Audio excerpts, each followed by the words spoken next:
Okay, so you're possibly looking at a divorce in Ontario, and suddenly you're hearing these terms thrown around like uncontested and contested. Hmm. It can feel like learning a totally new language when you're already dealing with, well, a lot. Absolutely. It's overwhelming for many people. Exactly.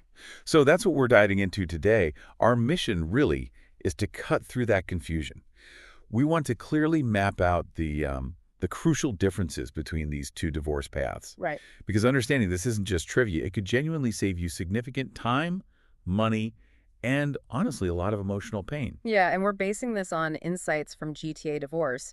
They aim to make family law in Ontario, a bit more accessible. So think of this as us pulling out the key takeaways for you. Precisely. The goal for this deep dive is pretty straightforward but important. Mm. Break down uncontested versus contested divorce in Ontario. Hmm. We want you to leave this knowing the pros and cons of each so you Yeah, can maybe see which way things might lean for you or just get a clearer picture overall. makes sense. So let's jump right in. Let's start with uncontested. What does that actually mean fundamentally? Well, at its heart, an uncontested divorce in Ontario means you and your spouse, you agree on everything, like all the big issues. Everything, like what specifically? Yeah, everything's significant. Mm. So how you're dividing property, what the plan is for any kids, that means custody and child support and also spousal support, whether it's needed or not. Complete agreement. Okay, so everyone's nodding along, basically. That sounds like it would definitely make things smoother. What are the big upsides then? Oh, the advantages are pretty significant. First off, cost. It's generally way more cost effective. Right, less fighting means fewer lawyer bills. Exactly. Because you're aiming for a mutual agreement, you typically need less lawyer involvement. Right. You avoid those long, drawn-out court battles, which, get really expensive. Hmm. Think about it. Every argument needing a lawyer's time or a court appearance, that adds up fast. Yeah. Hundreds maybe per hour. Uncontested lets you bypass a lot of that. So we're talking potentially serious savings. Potentially, yes. Substantial savings are definitely possible. Wow. Okay, that alone sounds like a massive relief. What else? Any other positive? Time. It's usually much faster. Faster. How so? Well, without needing court dates for arguments and all the back and forth formal negotiation through lawyers, you can get to the resolution much quicker. The timeline to actually finalize the divorce can be significantly shorter.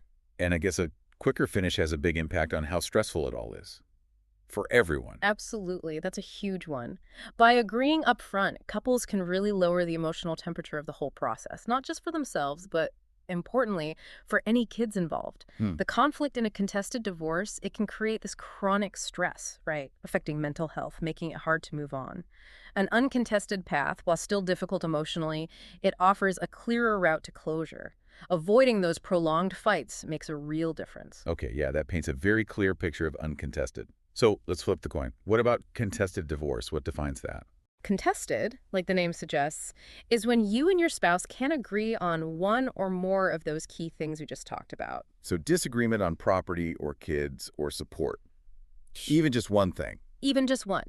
If there's disagreement on property division, child custody, child support, or spousal support, and you can't resolve it yourselves, the court has to step in. And that's where things usually get more complicated. Right, and I'm guessing complicated comes with some major downsides. Yes, several big ones. The most immediate is usually the cost. It's higher, much higher often. Because you both need lawyers fighting your corner. Exactly. Each spouse typically gets their own lawyer to argue their case, and those legal fees stack up quickly.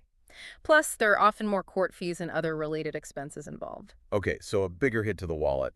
What about the time frame? How long does contested take? It can take a lot longer, depending on how many issues you disagree on, how complex they are, and just how far apart you are.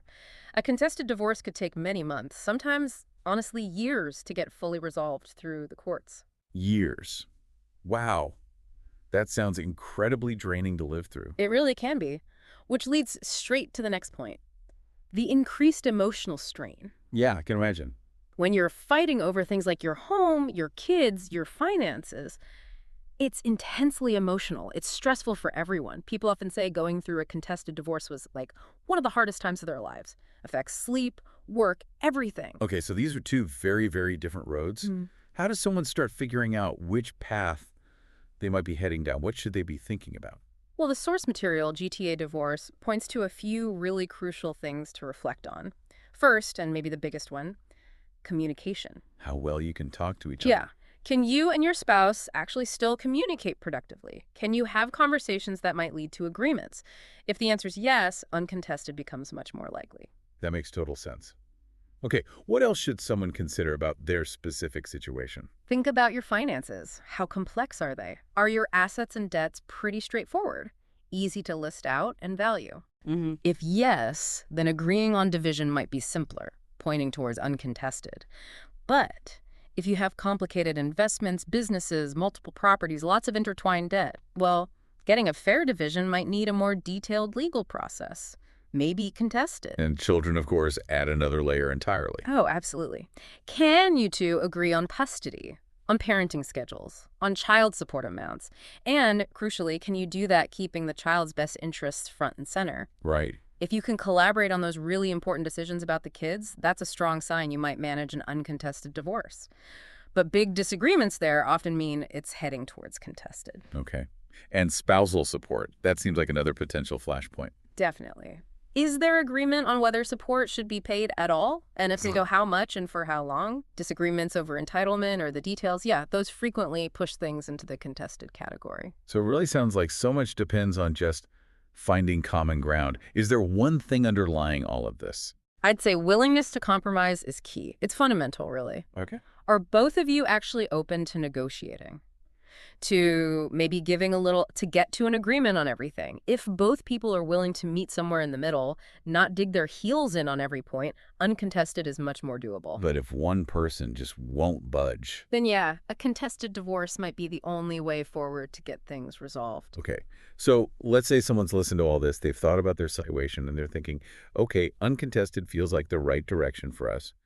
What should they actually do first? What are the prep steps? Right. The very first practical step is gather your financial documents, all of them. Like what specifically? Bank stuff? Yeah, bank statements, investment account details, RRSP or pension info, deeds for any property, your recent tax returns. What? Basically anything showing what you own and what you owe individually and together. Why is that so critical right at the start? Because you need that full picture to have a fair discussion about dividing things up. It ensures transparency. You both know what's on the table. Okay, got it. Get the paperwork sorted. What's next? Then you need to work together, hopefully, to draft a separation agreement. Ah, the formal agreement. Exactly. This is the legal document. It spells out everything you've agreed on, property division, kids arrangements, support, everything. How do people usually do that? Just write it themselves? You could try, but it's complex legally. Often couples might use a mediator, a neutral third party, to help them talk it through and reach fair terms. Or sometimes, even in an uncontested situation, each person might hire their own lawyer just to help draft or review the agreement. Make sure it's solid, legally speaking, and protects their interests. Okay, makes sense. And once that agreement is drafted and everyone's happy, signed it. Once you have that signed, legally binding separation agreement, then you can move to file a joint application for divorce with the court. You submit the application along with the signed agreement and any other required forms. That does sound much more straightforward, assuming you have that agreement. It generally is, yes. But what if you just can't get there? Agreement isn't happening. What are the first steps when you know it's going to be contested? If you're facing a contested divorce, the absolute first, most vital step, get an experienced family lawyer. Now. Don't wait. Don't wait. Yeah. These cases get complex fast. You need someone knowledgeable in your corner, advocating for your rights, protecting your interests. It's really essential. Okay, step one, lawyer up. What happens after that? Then you, with your lawyer's help, start gathering evidence. You need proof to back up your side of things on whatever issues are in dispute. Evidence like more financial stuff. Financial documents again, yes, but also potentially things like emails, text messages, maybe photos, school records, witness statements. Anything that helps build your case on the points you disagree on. Right. Documenting everything related to the disagreements. What's the next kind of formal stage then? That's usually when you enter what's called the discovery process. Discovery. Sounds like detective work. Sort of. It's a formal legal process where both sides exchange information and evidence. It involves tools like, well, depositions, maybe. What's that? That's where you or your spouse might be questioned under oath by the other side's lawyer, and a transcript is made.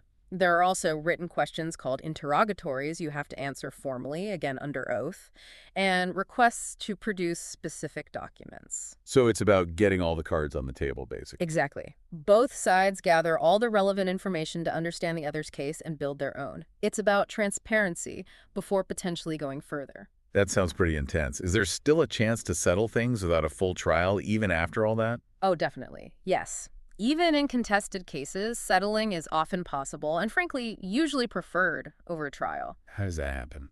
Your lawyer will likely try to negotiate with the other lawyer. Sometimes you might use mediation again, even at this stage.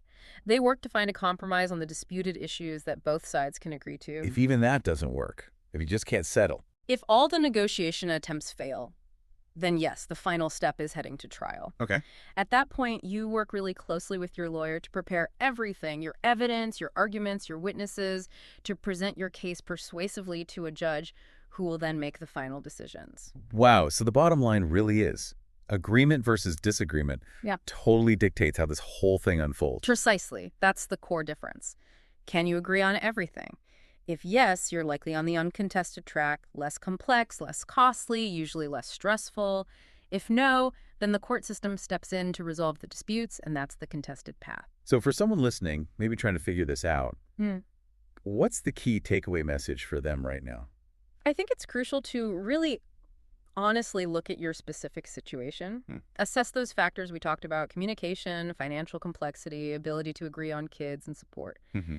Make an informed choice, or at least an informed assessment about which path seems more likely or even just possible for you.